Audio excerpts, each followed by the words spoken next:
Karina Longworth for Netscape at the Movies. Ever since the first trailer hit the web a few months back, rumors have swirled that Ben Affleck had all been cut out of Hollywoodland, the neo-noir look at the mystery surrounding the death of George Reeves, TV's first Superman. As it turns out, however, the film is just being marketed that way. This is the first lead role filmed by Affleck since just after the demise of Ben Affleck, and Focus Features is, understandably, a bit wary of highlighting his performance. Still, it's hard to believe this is the same Ben Affleck that made a spectacle of himself alongside Jenny from the block. We meet his Reeves pre-Superman as an out-of-work actor who picks up an older dame at Ciro's without realizing she's the wife of a major studio mogul. Well, who is that I'm making so happy? I'm Tony. Just a poor girl with no last name.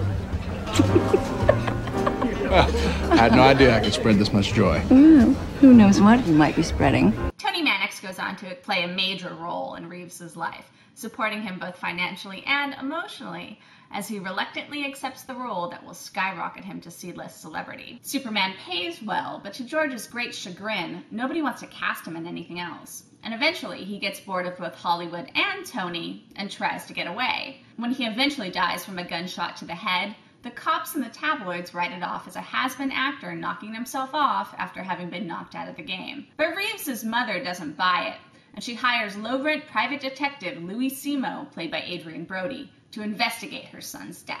Whatever I had a bullet put in Reeves' head. constructed will not alter your I past used the or studio your and the future. cops to do it. Adrien Brody is another star that hasn't done much worth discussing since winning an Oscar. Still, here's the best thing about Peter Jackson's King Kong, and he's well used here.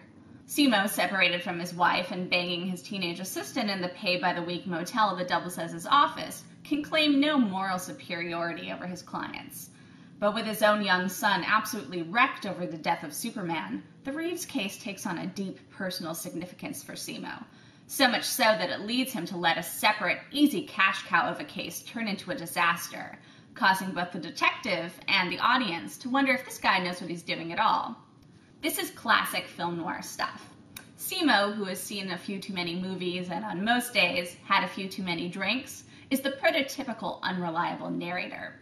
The fact that the narrative of Hollywoodland is set up to flow out of his decidedly subjective point of view is a clear callback to films like Double Indemnity and Sunset Boulevard, and is clear evidence that the filmmakers have a deep respect for the Hollywood history that their film pillages. Hollywoodland takes place in an era in which Hollywood, as anybody knew it, was crumbling.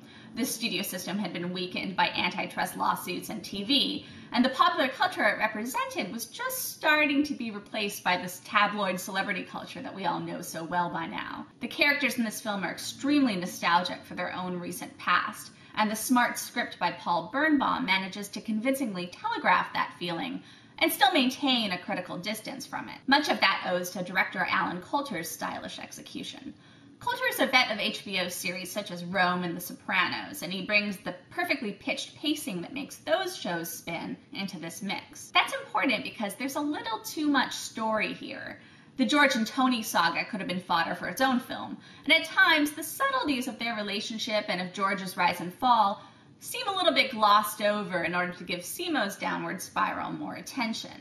Still, in this pop cultural climate, it's hard to get too upset about a film having too much to say. And as for Affleck, well, he's put on a few pounds to play the role, as well as an intermittently successful mid-Atlantic accent. And for what it's worth, it's probably the best work he's ever done. He doesn't quite astonish, but he doesn't make a fool of himself. And at this point, that's probably more than enough. For Netscape at the Movies, I'm Karina Longworth.